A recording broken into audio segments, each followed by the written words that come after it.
Good afternoon, everyone. I'll just flip the camera around so you can see my current audience, who are very upset, and one stowaway down the bottom there.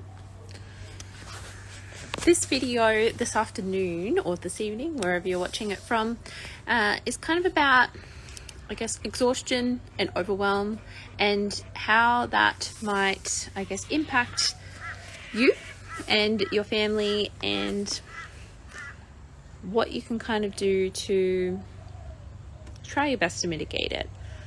We all get tired and stressed, but I think overwhelm and frustration are quite common symptoms of workplace bullying, and if you are suffering from workplace bullying, you probably know them all too well. If you do are overwhelmed and frustrated, it's really hard to think straight, and it's really hard to put the things in place to be able to help yourself, or even to be able to do the self-care that we all know that we should be doing. So I think it's one of those, we need to try our best to find strategies to help us kind of get out of the overwhelm and frustration when we are in it, and because you can kind of put things in place to prevent it from happening, but once you're in it, you need ways to be able to snap you out of it, if that makes sense. So I think a lot of the time, I know that when I'm frustrated and overwhelmed, my brain kind of gets a little bit pounding, and I get a bit of a headache, and gone. And I tend to get very, I guess, tired and grumpy sometimes, just like my dog is apparently.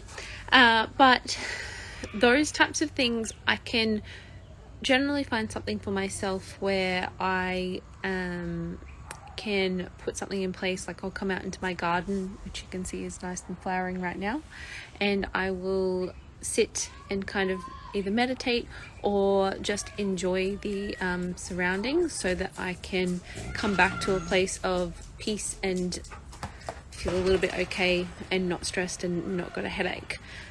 So sometimes it might be, and I haven't drunk enough water. I find that that's the case for a lot of people because we're so on the go these days, and it's really hard for us to remember sometimes. So if you can kind of put things in place, like have a big bottle of water, and maybe say you might have to refill it 2 or 3 times during the day. If you're on the go, sometimes it can be harder, but you can buy bottles of water. I know it's not as eco-friendly, but at least you do get that water, and you can recycle the bottle. So I find that that's a really big one as well, if I haven't had enough water. And also, if I've been working, and whether I'm in a workplace bullying situation or not, I need to make sure that I have some downtime.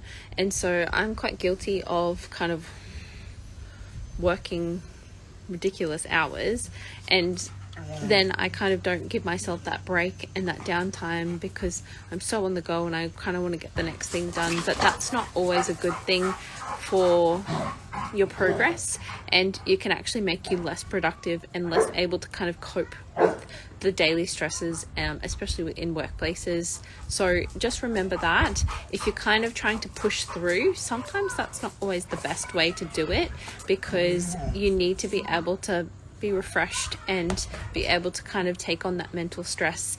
And if you're not in a great place, then you're not going to be able to do it, or you're going to kind of react in a negative way.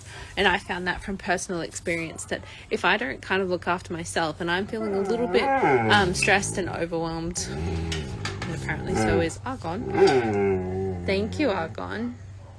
Yes. So I'm feeling a little bit stressed, so I'll make sure that I put things in place. So I might just have a dinner with my husband. Argon. All right. You can say hello. Yes. You've said hello now? You said hello to everyone? Thank you. Sorry about that. So I find that I'm a little bit stressed and overwhelmed at the moment, so I'll put things in place. Like I might play with the dogs if they're good. I might also go and do some gardening, or maybe even go and do some painting.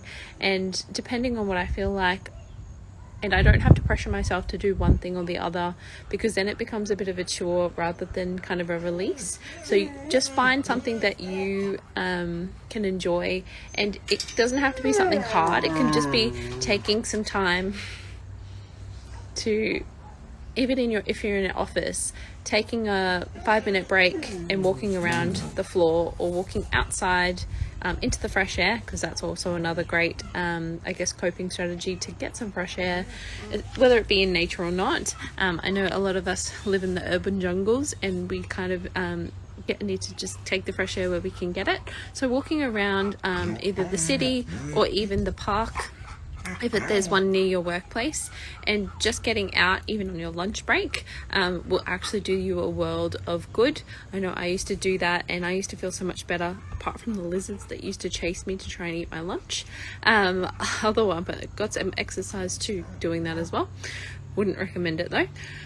But there's just lots of different strategies that you can employ, and that's just a couple that I have found work for me. Obviously people are different. You need to find what works best for you, and you could maybe say you love sitting down and watching a romantic movie, or maybe you like watching a horror slasher film, who knows, or maybe you like to take your kids to the park. But it really depends. It doesn't really matter what it is. It's whatever works best for you and whatever makes you feel good, and can kind of snap you out of that overwhelm, frustration space, so that you can kind of regroup and be able to embrace the day for what it is, and take on those opportunities. Because if you're overwhelmed and frustrated, you're not going to be able to take them on and utilize them for what they are. But I'll leave you with that for this evening, and I am sure we will chat soon. It is Monday. I keep forgetting what day it is, but it is Monday. But thank you so much for watching, and I will chat to you all soon. Thank you. Bye.